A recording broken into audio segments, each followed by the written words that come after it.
Hello, everyone. So we will be talking today about the correlation between our psoas, pelvic, and nervous system.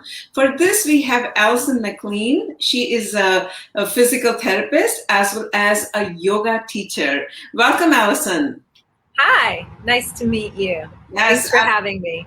absolutely, absolutely. So let's just understand the correlation between the three things like we talked about. We don't understand what happens. Yeah, sure. There's a lot that goes on. First off, the psoas is a very kind of beefy muscle on the right and the left side of the body. And it's actually very long and very deep, meaning it starts all the way, some of the fibers embed right into the diaphragm. And then they travel along down the front of the spine into the pelvis bowl, where it connects with a muscle called the iliacus. And then the two of them together travel down along and attach on the thigh bone or the femur. Now, research is showing that some certain fibers of the psoas muscle are also innervated by the sympathetic nervous system. So our fight or flight response. And some of the fibers are also connected with the diaphragm, which is connected with our breath. So, and our breath can either dial up or ramp up our fight or flight response, or it can even slow it down, moving us into more of a parasympathetic or rest and digest. And of course, this is very simplified. There's different layers of this, and I think the nervous system is and the brain is a bit like space right now, where we're still just learning the ice cap of information. But what I see a lot with the patients I work with, the clients that I work with, is this whole complex system can present as many different issues. Maybe it's something like back pain. Or even a sciatic issue, because maybe one side is much tighter than the other, and so there's a twisting of the pelvis or the spine. It can even present as someone, I work with a lot of entrepreneurs, so how someone might be holding their body, like if the psoas is very tight, pulling them forward, and it can also present emotionally and energetically as they're very, they have a lot of fear, right? And so then that further compounds the issue of the psoas being tight and the breath being faster and shorter. So I work a lot with people that come to me, and they might have seen other practitioners to help them with a certain issue, whether it be low back pain or being very stuck in their business. And they seem like very different things, but it becomes very simple because all you do is peel back the layers and get to the root source of that person's problem. And we work with it physically, so we can realign the body, we can realign the spine, but also emotionally and energetically. So maybe where's the fear coming from, or what's really stressing them out, causing underlying gripping and tension. So there's many ways that we can work with someone. I see. But what are the diagnostic tools for you? Do you do an X-ray, or you just kind of touching and feeling and understanding the tightness of the muscles?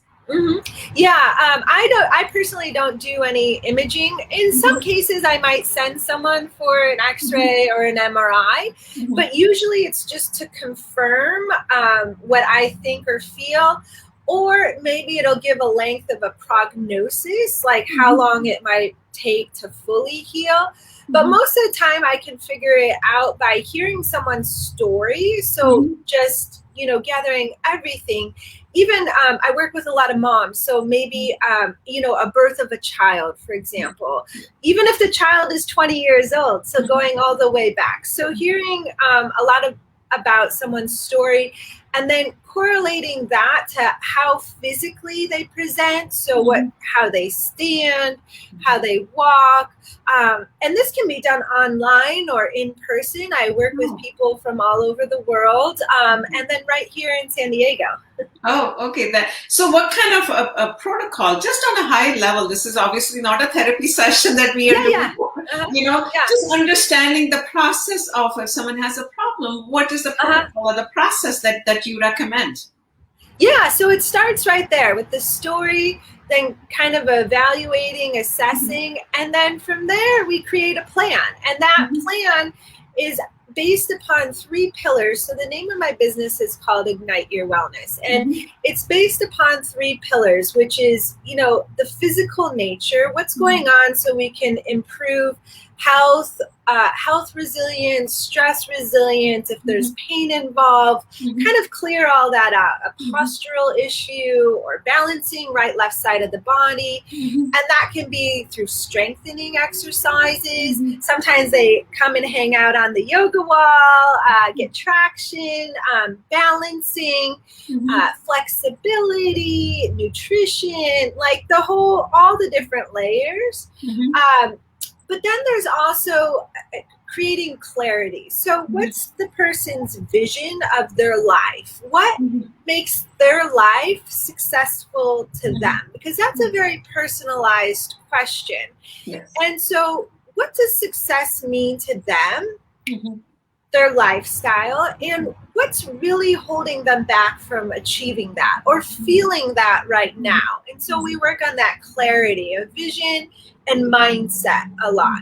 And then the third component is balance. So how do we fit it all into someone's life? So what's going on with time management or schedule, or even like asking for help if needed, which, if you're carrying everything or trying to spin all the plates, that deeply impacts the nervous system. Or how physically maybe the psoas might be holding tension, and then it presents externally as low back pain, right? It seems so simple. I just got this back issue that kind of comes and go. But really, if you peel back the layers, it can be complex.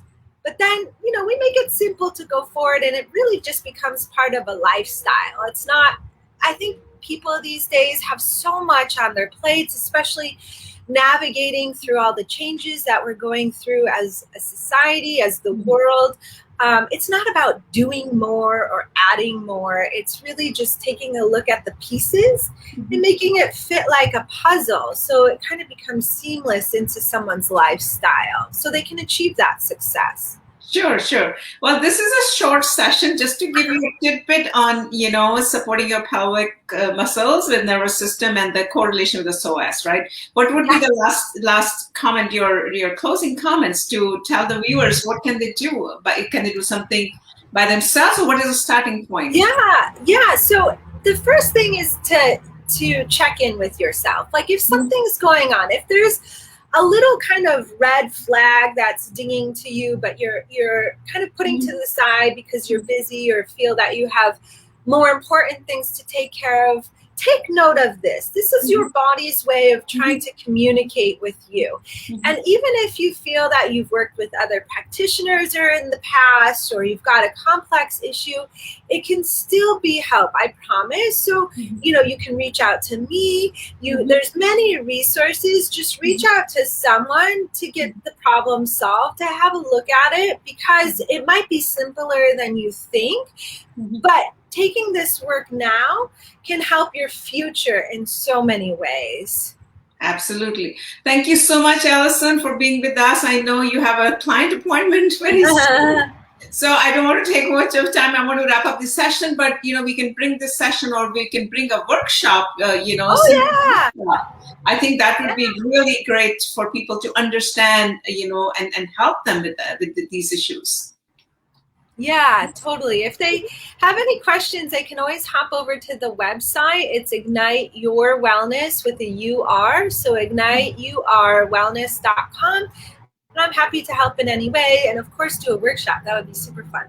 Yeah, absolutely. People are willing, you're happy to comment on this particular session. Yeah. This is going to be live on Facebook, and we will get back to you. With that, thank you so much, and have a great Tuesday. What is it? Tuesday today. Thank you. I know. Thank you. Bye-bye.